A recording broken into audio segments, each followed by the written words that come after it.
मेरे साथियों, Excel computer के यूट्यूब चैनल में आपका एक बार फिर से स्वागत है दोस्तों। हम 7वें चैप्टर का फर्स्ट पार्ट पढ़ रहे हैं। फटाफट से 1-2 बार आप पढ़ लीजिए इसे, जिससे आपको याद रहे, क्योंकि मैंने आपको कहा आरएससीआईटी एंड कंपटीशन एग्जाम सब में आने वाले उपयोगी प्रश्न हैं।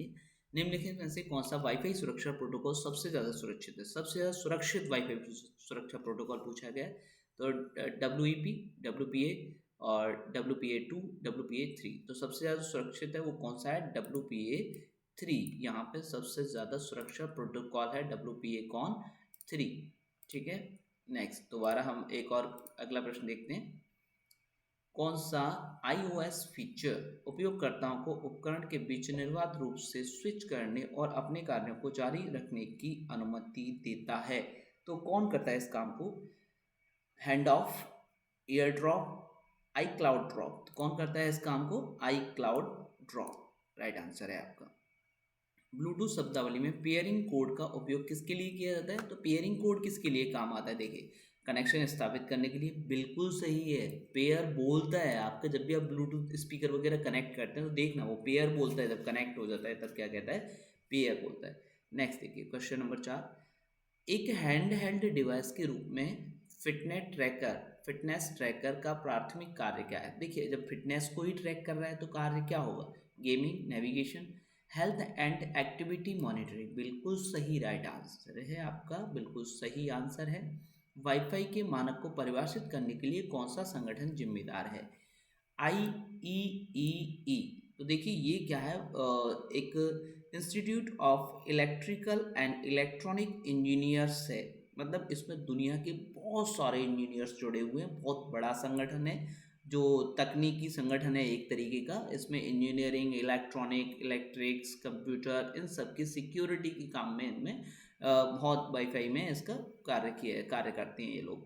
तो ये एक बहुत बड़ा संगठन है तकनीक की संबंध। कौन सा ऑपरेटिंग सिस्टम आमतौर पर स्मार्टफोन और टैबलेट जैसे हैंड हेल्ड डिवाइस में उपयोग किया जाता है? तो कौन सा ऑपरेटिंग सिस्टम है इसके लिए? देखिए, विंडोज, लिनक्स, iOS। ठीक है ना? तो कौन सा है? iOS। नेक्स्ट देखिए, स्मार्टफोन और टैबलेट सहित कई मोबाइल उपकरणों में उपयोग किए जाने वाले ओपन सोर्स ऑपरेटिंग सिस्टम पूछा है। iOS नो, विंडो नहीं, एंड्रॉयड। कौन सा है? एंड्रॉयड, क्योंकि ये फ़ोनों में काम आता है और ये ओपन सोर्स ऑपरेटिंग सिस्टम है।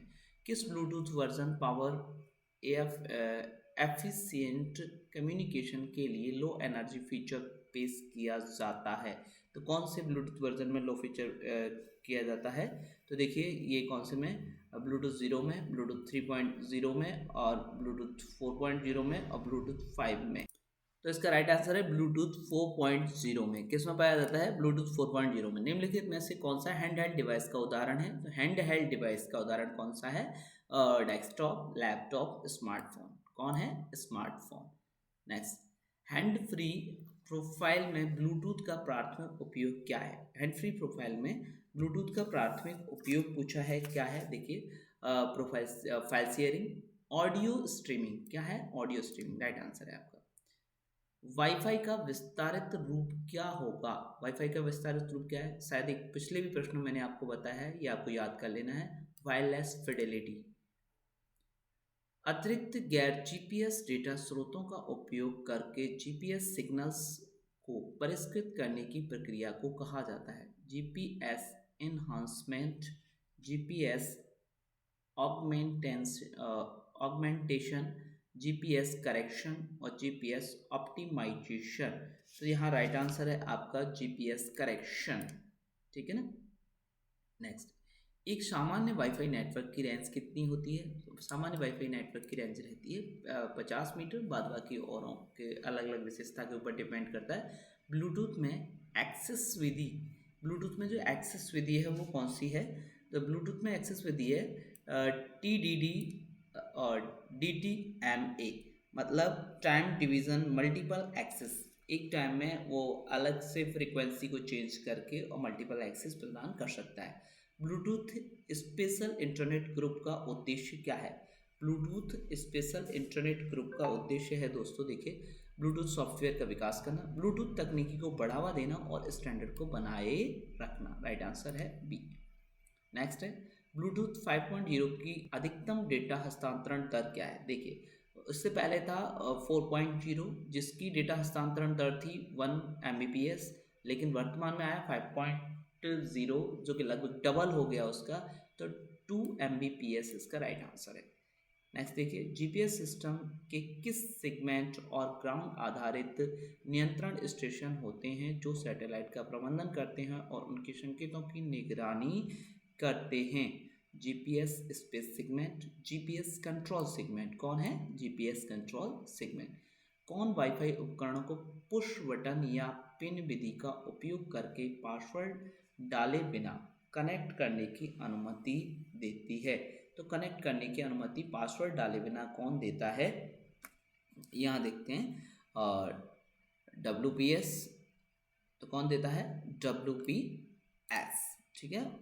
मतलब वाईफाई प्रोटेक्ट सेटअप होता है ये WPS, ये इसकी अनुमति प्रदान करता है। किस प्रकार के नेटवर्क में ब्लूटूथ तकनीकी की प्रमुखता से उपयोग किया जाता है? तो ब्लूटूथ तकनीकी की प्रमुखता से जो उपयोग किया जाता है नेटवर्क, वो है देखिए कौन सा? Pen, personal area network. Next है, निम्नलिखित में से कौन कम दूरी और उच्च गति संचार के लिए आमतौर पर इस्तेमाल किए जाने वाला वाईफाई फ्रिक्वेंसी बैंड है?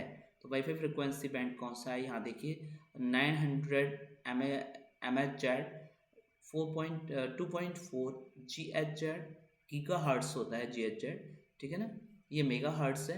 और ये 5GHz, कौन सा राइट आंसर है? 5GHz, 5 GHz, ये आपका राइट आंसर है। तो क्वेश्चन नंबर सी आपका राइट आंसर है यहाँ पे। तो चलिए दोस्तों, आज के क्वेश्चन खत्म होते हैं यहीं पे, मिलते हैं नेक्स्ट वीडियो के अंतर्गत। जब तक के लिए जय हिंद, जय भारत। वीडियो लाइक कर देना, सब लोगों को शेयर कर देना। धन्यवाद।